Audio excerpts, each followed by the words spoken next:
The 41st millennium. For over 10,000 years, the Emperor has been immobile on the Golden Throne. He is now the master of mankind and overlord of myriad planets conquered by the might of his unfortunate armies. He is a half-corpse, sustained by ancient technologies, and for whom 1,000 souls are sacrificed every day, and so the Lord of the Imperium never truly dies. Being a human at such a time means being one among billions. It means to live under the most brutal and bloody regime imaginable. Forget the achievements of science and technology, for much has been forgotten, never to be rediscovered. Forget any promises of progress, of understanding, for in the darkness of the future there is only war. There is no peace amongst the stars, only an eternal slaughter and the laughter of thirsting gods. What does it mean to be human? Throughout our civilization's history, many philosophers have attempted to answer this question. Some go mad in the search for higher purposes and deeper meanings. Some believe they have found the most suitable answer, which inevitably loses its relevance with the change of epochs, while for others, the definition given by biology is sufficiently adequate, though even this may change over time as humanity evolves to such an extent that any current criteria and definitions will become inapplicable.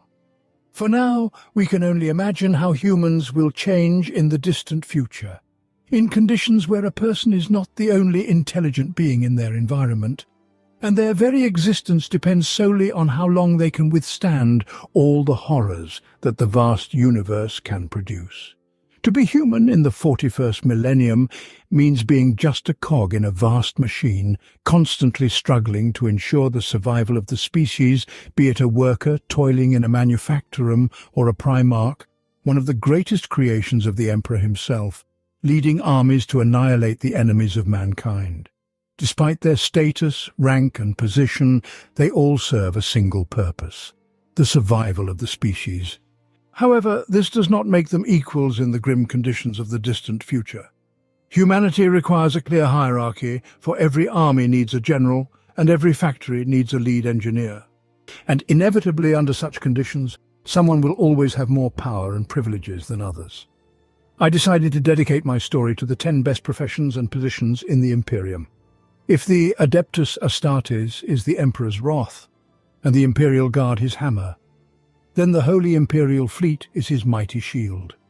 No matter how barbaric and medieval the orders in the Imperium may seem to us, it remains an interplanetary state, which means that the basis of its power will always be one of the most ancient and necessary sciences to mankind: logistics. Each planet in the Imperium is like a separate organ of a vast living creature. Some of them are exploited for resources and minerals essential for production, which are then sent to forge worlds where weapons and war machines are manufactured. These will later assist the soldiers of the Imperial Guard in fulfilling their duty to the Emperor, exterminating traitors and Xenos. However, they must also be delivered directly to the battle zones. This is all in addition to the mundane necessities of providing food supplies for people at all levels of this chain, ensuring the security of cargo shipments and protecting the planets from threats from space. All of this would be impossible without the Emperor's vast space fleet, comprised of millions of ships of various ranks and purposes. If you were lucky enough to be born into a sufficiently wealthy and noble family, to receive a good education at the Schola Progenium, and to climb high enough up the career ladder, you might find yourself on the bridge of one of these ships serving as its captain. You have to admit, this is quite nice, especially compared to those who literally have to die at their job refueling the warp engine. In essence, the captains of imperial ships, especially the larger ones, are almost feudal lords. The entire crew is under their direct command and does not have the right to question their orders, let alone show any disrespect.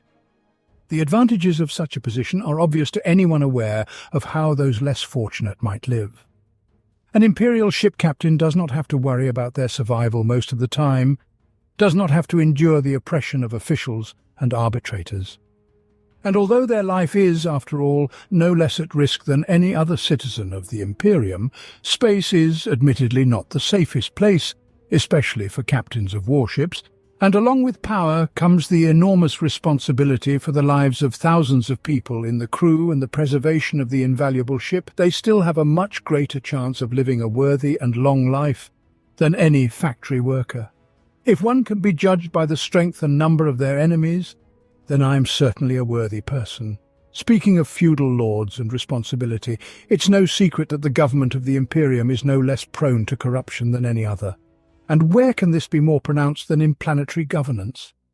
The Imperium is a union of millions of individual planets scattered across the galaxy. And though humanity's sole ruler is the Emperor, and self-governance is carried out by the High Lords of Terror, the remoteness of planets from the center of power and the difficulties in maintaining any communication between them inevitably requires some form of self-governance.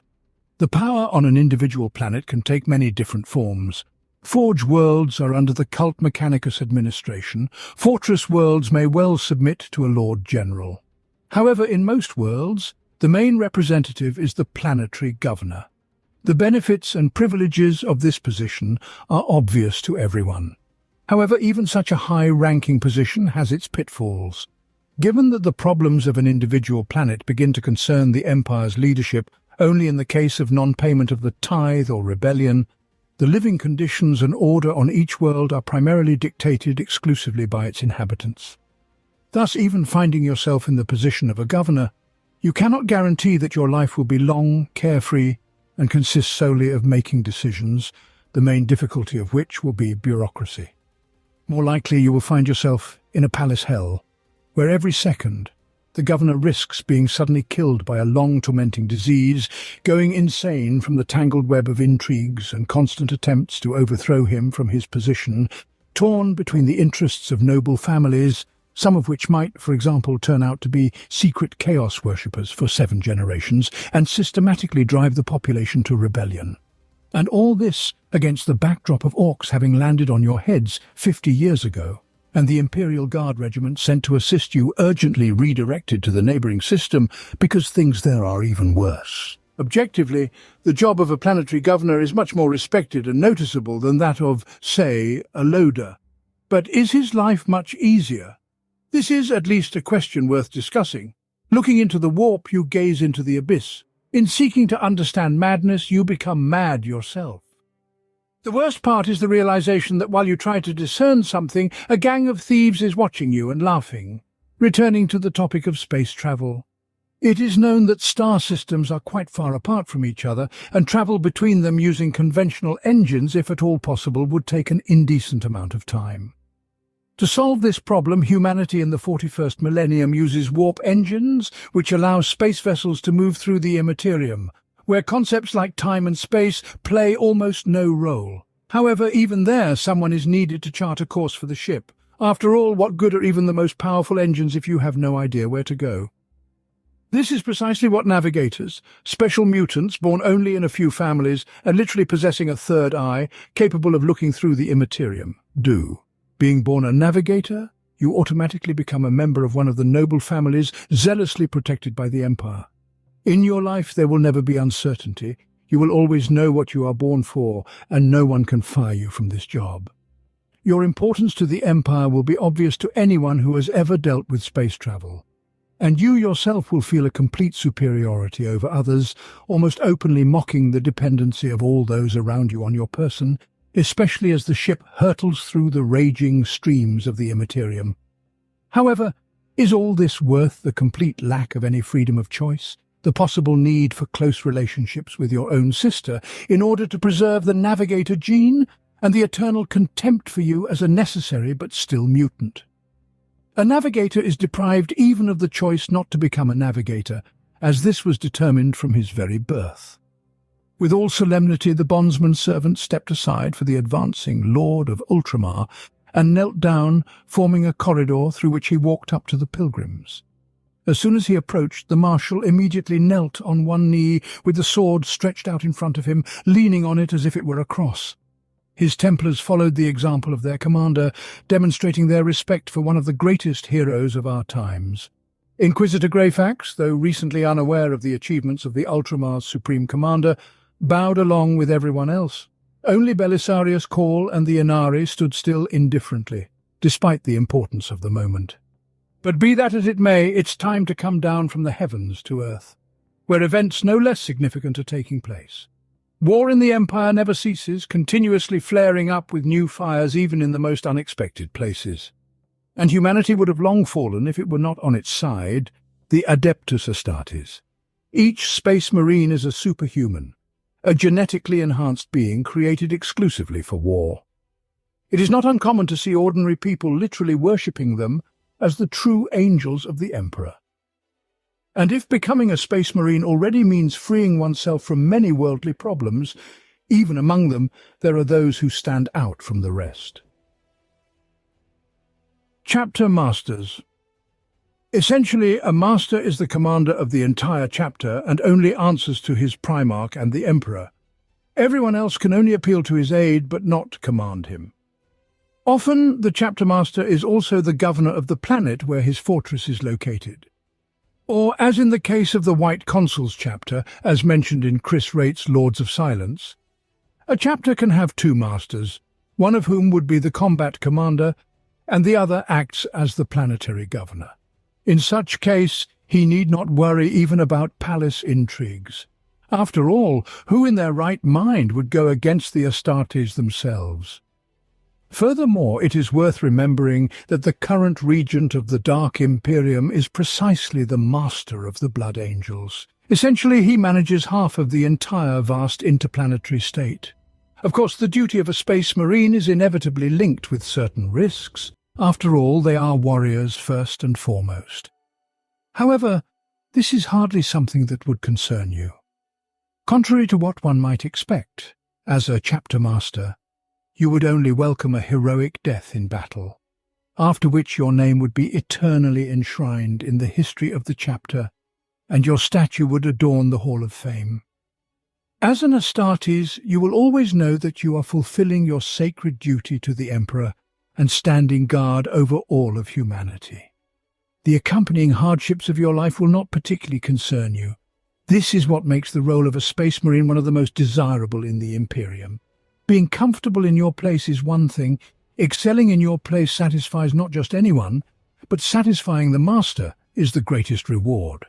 As in any organized system, the Imperium inevitably has spread a vast bureaucratic network known as the Adeptus Administratum. However, it is essential to understand that if this system did nothing at all, the state simply could not function. Within the hierarchy of the administratum, as in any other, there are those who stand significantly above others and whose position truly brings certain privileges to a person. Thus, for example, the master of the administratum, the head of the entire organization, is one of the High Lords of Terror. And some adepts might very well rival planetary governors in their influence.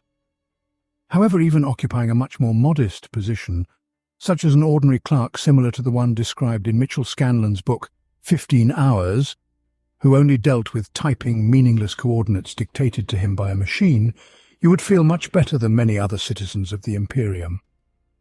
After all, a low position usually entails low responsibility. For example, in the aforementioned book, the mistake of one clerk doomed an entire company of Imperial Guardsmen to death by landing them on the wrong planet. However, while this case can hardly fit the notion of low responsibility, especially if no concessions are made for the setting's specifics, the clerk faced no punishment for this error. Therefore, even such a mind-numbing routine might seem like quite a decent alternative, compared to the fate of those who are whipped, beaten with shock batons, and shot right at their workplaces. One believer can overcome a legion of godless. 1,000,000 believers are invincible. Likewise, the prospect of such mistreatment is unlikely to threaten you if you have decided to follow the path of serving the God Emperor as a priest of the ecclesiarchy. Throughout almost all of history, religion has occupied a special place in human life, and the people of the 41st millennium are no exception. Essentially, priests in the Imperium occupy roughly the same position in society as their Christian counterparts in medieval Europe. However, given the setting's specifics, their influence, among other aspects, has been taken to the absolute. The population of the Imperium is not just religious, the majority are fanatical, which will only make you feel more comfortable in your position as a priest, whether you are a simple temple custodian or the ecclesiarch. However, despite the apparent privileges of the clergy, this profession has its pitfalls. For example, in the event of a revolt on the planet, you will likely be one of the first, if not the first, whom the crowd will hang at the temple gates. Moreover, being a priest in a world where the demons you frighten sinners with are very real is much more difficult than merely reading tales from an old book to credulous people and collecting offerings from them. The Lex Imperialis is the hammer with which we will crush lawlessness. However, in addition to priests, the Imperium has other people whose nature of work will never change. The Adeptus Arbites. In any society, there have always been, are and will be marginal elements. People for whom the life of another does not matter, those for whom theft, fraud and murder are merely ways to improve their material well-being, and to protect ordinary citizens from such people, specific organizations will always exist. In the Imperium, the role of law-keepers has been taken on by the Adeptus Arbites. It is important not to confuse arbitrators with ordinary police. Each law enforcement officer is an investigator, prosecutor and judge in one person. Although on planets, in addition to the arbiter, more traditional police forces work, it is the arbiters who ensure order and compliance with the Lex Imperialis by the populace of the Imperium. Obviously, the role of a judge is far more preferable than that of an accused. However, despite all their power and supremacy over ordinary citizens, the work of an arbiter is hardly easier than that of any of them. In addition to the mandatory in-depth knowledge of imperial laws, strict physical fitness standards, or the plain risk of injury or death in the line of duty, the specifics of an arbiter's work mean that you will spend your life facing the most unchanging and horrific aspects of human nature. Where an ordinary person can live an entire life without even suspecting of the horrors his fellows are sometimes capable of, an arbiter will face these horrors daily, not to mention the penal regions filled with criminals, addicts and the insane. It is the arbiter who leads this crowd into battle, going through the same hell to which his charges were condemned. But even if you weren't lucky enough to finish the Schola Progenium, be born into a noble family, or be chosen as an Astartes initiate, you always have a chance just to find yourself in the right place. That's right. The living conditions in the Imperium vary greatly from planet to planet. And while on some, a person is literally forced to die on 20-hour work shifts, on others, one can live quite comfortably. So, for instance, you might be lucky enough to be born in the Ultramar sector on Macragge, a planet that was a beacon of civilization even before the Emperor's arrival, and not even the Tyranid invasion could permanently strip the planet of this title. Of course, everyone dreams of glory, greatness and martial feats, but in the 41st millennium, simply living a normal life, as a contemporary would understand it, is already a tremendous achievement. The endless darkness of the universe can be yours if you only reach out. But never yield to anyone. Space respects only strength. It's hard to imagine anyone having greater freedom in the Imperium than a rogue trader. The Imperium will always need those willing to venture into uncharted regions of the galaxy. Those who will discover new planets, reclaim the legacy of the Dark Age of technology, and even establish diplomatic contacts with other races.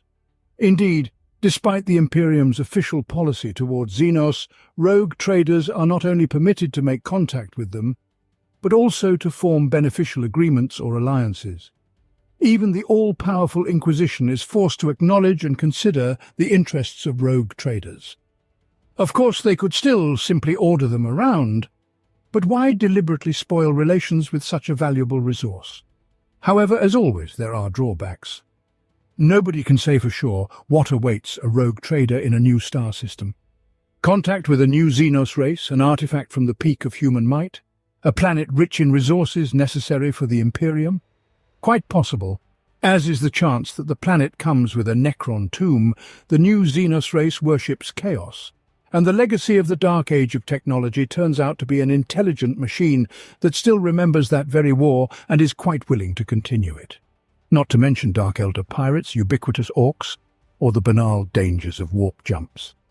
As a rogue trader, you will likely lead a very interesting life, but will it lead to a happy old age? That is a very big question. The Inquisition merely fulfills its duties. Fear and hatred towards them are heresy. The most sensible will lay all the blame on those who provoked the Inquisitor. In the context of unending war, phenomena such as collaborationism, doubts, treason, or unacceptable radicalism are completely expected. All of these pose a tremendous danger to the survival of humanity, as sometimes one traitor can cause much more damage than an entire army. This is precisely why the Inquisition exists in the Imperium. It's clear that the life of an agent of the Emperor himself, having absolute power over all others, and answering to no one but the master of mankind himself, comes with a number of advantages. You will be respected, feared, and hated. Many whisper the name of your organization, fearing to attract your not always desirable attention. After all, you are the embodiment of the Emperor's inevitable retribution, capable of sentencing the populations of entire planets to death if necessary, while your wealth will eclipse that of other free traders, for your endeavors simply require resources and finance. After all, a bribe for an Inquisitor is as much a tool as a bolter, and of course no one is in a position to forbid you from enjoying all the benefits of your status. So, it is not surprising that many Inquisitors are fully able to afford not only maintaining a luxurious villa and an impressive staff, but also owning space vessels and amassing entire armies. Although it has always been easier to eliminate a couple of regiments of the Imperial Guard or a squad of Astartes. However, despite all this and the fact that many would consider the work of an Inquisitor at least interesting, though undoubtedly dangerous, they hardly feel more relaxed than others. On the contrary, things are quite the opposite. And if an Arbiter encounters only manifestations of human nature throughout his service, an Inquisitor sometimes has to confront horrors whose very existence is kept in the strictest secrecy from the population. The mad spawn of the Imperium and their Xenos worshippers are so alien to human perception that their very existence seems impossible. The most unexpected and disgusting manifestations of betrayal. And this is just a small part of what Inquisitors have to face during their service. You can forget about your personal life too. Becoming an Inquisitor, you have forever given yourself to the will of the Emperor to oppose the most unimaginable manifestations of cruelty in the universe, constantly risking life and sanity, destroying yourself, grinding your own moral principles, just to eventually, unnoticed, cross the line into madness and be declared a traitor and heretic yourself, becoming one of those horrors you laid your life down to fight.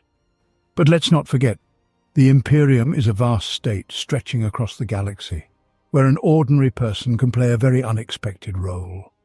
And there are many such examples. Sebastian Thor, who was a simple preacher, or Olanius Pius, whose legend of self-sacrifice is still a matter of dispute. This is why everyone can choose for themselves the most preferable role in the Imperium. And what exactly that role is, write about it in the comments. And remember, success is measured in spilled blood, yours or your enemies'.